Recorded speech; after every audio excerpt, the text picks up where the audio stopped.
તો hello guys, તો welcome back to my channel. આપ સૌનું મારી ચેનલમાં સ્વાગત છે. અને તો મને હમણાં ના પાડી, તો guys welcome back to my channel. હારું બતાડા, બસ તારું બતાડા, ફરી બતાડા, જા કર દે જા. તો ગાઈસ અહીંયા ફરી આપણે ગાના બીડા કરતી હતી. હેલો જો ગાઈસ, તો આ ગાઈસ સાત તક તમને 2 મિનિટ. हाँ बराबर गाइस. तो गाइस जो हिल्ला चांदला पाड़ती है ये चांदला पाड़े नहीं खबर कहीं रमती थी गाइस. आई रही हाय कर दे बताओ है नहीं तो चालू करो. बताड़ा छंद जो नहीं. तो गाइस अब मैं टीचर रमू છું ફનું થેરા છે. ચાલ બધા ચૂપ રહો. ठीक નીકળો જાતારી. ખાલી ચાર જ લખો. ચાર જ લખવાના છે, બીજું तो કંઈ गाइस અહીંયા કઈ લાગ્યું 2 મિનિટ હું લાગ્યું 2 મિનિટ. તો ગાइस મેં પાછો આવી ગયો છું અહીંયા ને પેલીની ખબર કંઈક કરતી છે. ચાલો આપણે એને જોઈએ. તો ગાइस જો એના હાથમાં બોલ પેન ગાइस અહીંયા જુઓ, તને એના ચાંદલા કોઈ દેખાતા હશે. ગાइस જો એ ટીચર રમતી છે ને અહીંયા હું લખેલું છે બધું રામ રામ રામ રામની એવું નહીં લખાય રામ. તો ગાઈસ પાછું તમને પબ્લિક બતાડું ને આજનો બીજો વ્લોગ છે ને ગાઈસ. આજે હમણાં સાતક જો ગાઈસ પેલા બધા સાતક ખરીદી કરીને આવ્યા ગાઈસ. હા મેં તમે કહી શકો છો એક મેં વ્લોગમાં કીધેલું બી એકવાર ને જો એકવાર કહું કે અમે તમે જે જોઈ શકો છો તંબુ જેવું એ એક ગેમમાં આવે છે ને એક ગેમનો મેપ છે. હું કઈ એમ કેને ફરી જઈ દીધું કેમ બેટા પેલા વ્લોગમાં. એકવાર કહી દે ને તારા મને.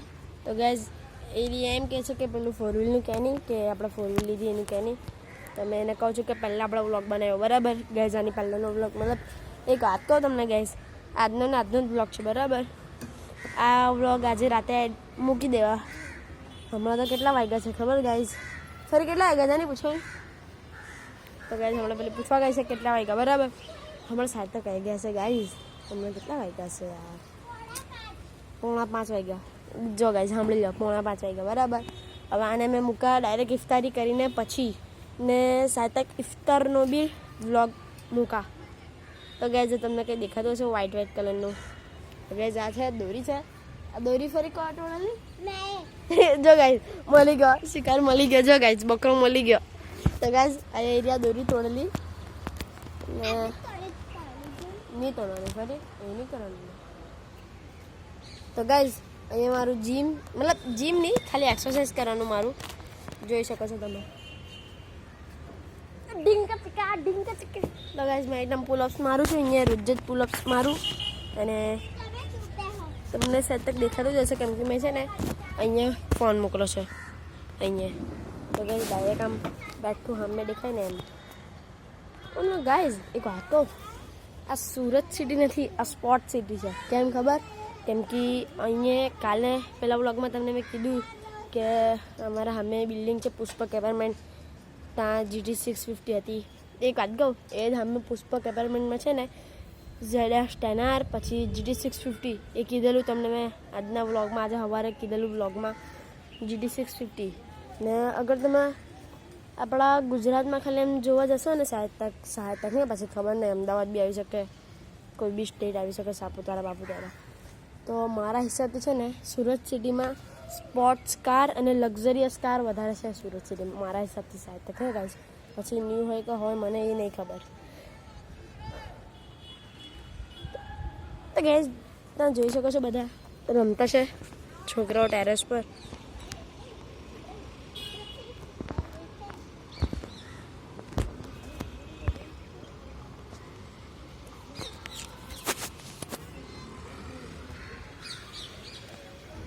તો ગાઈસ ની ખબર બ્લર આવતું છે.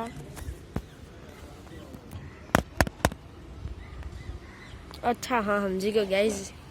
ત્યાં જોઈ શકો છો ત્યાં બધા. હા તમે શું કીધું તો હા કે વધારે લક્ઝરિયસ ને સુરતમાં એ બી કઈ જગ્યાએ ખબર ગાઈસ? એક તો રાંદેર છે, પછી વેસુ. મેન તો વેસુ જ છે ગાઈસ, કેમ કે વેસુમાં બધા મતલબ બધી લક્ઝરિયસ કાર ને બધું બહુ જ હોય છે. ને અહીંયા જેમ કે તમને કીધું મેં GT650 ને ગાઈઝ એક વાત કહું, આજે રોયલ એનફિલ્ડે GT750 કાઢી એ સાચીમાં કાઢી કે નહીં કાઢી એ મને નહીં ખબર, પણ કોમેન્ટમાં કહેજો કે કેવી લાગે છે એ 750. મને તો એટલી ખાસ નહીં લાગી, પણ એક વસ્તુ એમાં ખાસ છે કે 750cc ઇન્જિન છે, પણ એ મોંઘી બી કેટલાની 10 ના હા બરાબર એટલા 8-9 લાખ રૂપિયાની છે EMI હાથે હપ્તા બપ્તા હાથે, એટલે એની તો પડે જ 60%. પણ મેં તો લેવાનો નહીં ભાઈ, મેં તો મોટો થઈને કંઈ બીજું જ લેવા. ગાઈઝ કંઈ ઠેકાણું નહીં હમણાં તો મારું. ગાઈઝ તમે જોઈ શકો છો પબ્લિક, સુરતની પબ્લિક. તો ગેસ ત્યાં પેલું નાનપુરા છે ને સાહેબ, જોઈ શકો છો તમે કંઈ. અરે નાનપુરા નહીં, સુરત.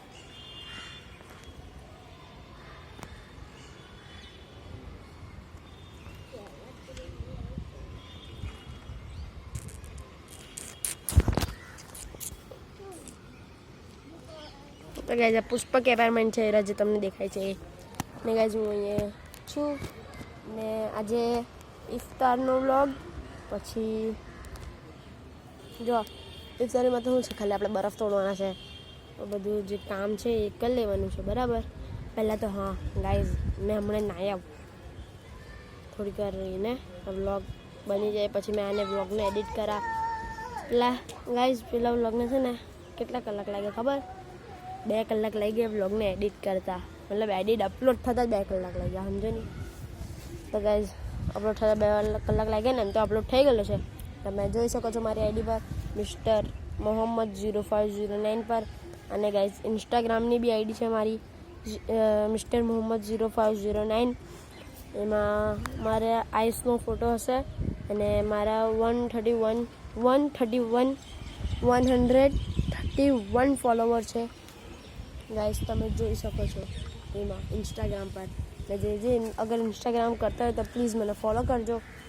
ઓકે ગાઈઝ હવે મેં નાઈને આવું. તો ગાઈઝ હમણાં મને નથી ના આવું, કેમ કે મને કંટાળો આવે છે એટલે મેં અહીંયા બેસું ને. ગાઈઝ અહીંયા જુઓ હવે બધા ના ગાઈઝ અહીંયા જુઓ તમે, ફૂલ દેખાતા હશે સાહેબ. કાંગ્યા હે કાંગ્યા અહીરા ફૂલ છે ગાઈઝ. આ બહુ જ ઝીણા ફૂલ છે, બહુ જ ઝીણા. ગાઈઝ પહેલાં અહીંયા નીચે બી અહીંયા છે ને આ બારી જો ગાઈઝ કબૂતર ઉડા અહીંયા બારી છે ને, અહીંયા બી પહેલાં બહુ બધા હતા પણ આ જો હુકાઈ ગયા છે. આવા હુકાઈ ગયા છે ને, અહીંયા હવે ઉગવા માંડ્યા, સ્ટાર્ટ થઈ ગયું ઉગવાનું. તો ગાઈઝ આ શું છે 2 મિનિટ કાંટા ગાઈઝ કાંટા છે, બખરા વાગ્યા. તો ગાઈઝ ઉપર પણ ધાબુ છે ને. ગાઈઝ તમને ત્યાં પેલા 3 નિશાન દેખાતા હશે, ત્યાં તે મેં કરેલા હતા. મેં ઉપર ચઢેલા ને તો છે ને ત્યાં કલર હતા, મતલબ કલરનું ડબ્બું હતું. તો મેં લીધું, ખોલ્યું, બહુ ખતરનાક રીતે ખોલ્યું. પેલું જે કલરનું આવે ને રોલર, એનું નીચેનું જે આવે ને એનાથી એમ માર્યું, પછી એક જ ફેરીમાં માર્યું ને તો તૂટી ગયું. તો એમાંથી બ્લેક કલર નીકળ્યા, પછી મારી આંગળી પર લાગ્યો. તો મેં એક જ આંગળીથી તમે આમ ડોટ પાડી દીધા ગાઈઝ, એટલે તમે જોઈ શકો છો. અહીંયા કપડાં સુકવેલા છે એ તો તમને સવારે બી કહી દીધેલું મેં. તો કહેજો અહીંયા મેં કેમેરો સેટ કરું.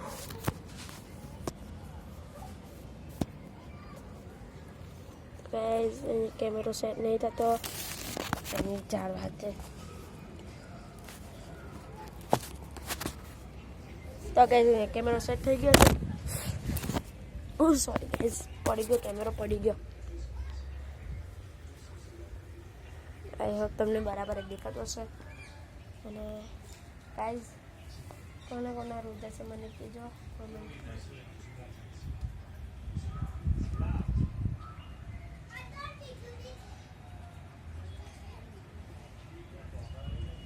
ગાઈઝ હવે ક્રિકેટના વિડીયો ઉતારવા જ પડશે.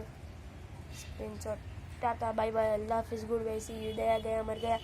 તો ગાઈઝ હવે મેં નાવા જવા, પછી નાહીને પછી અપલોડ કરાવી, એડિટ કરાવું. અલ્લાહ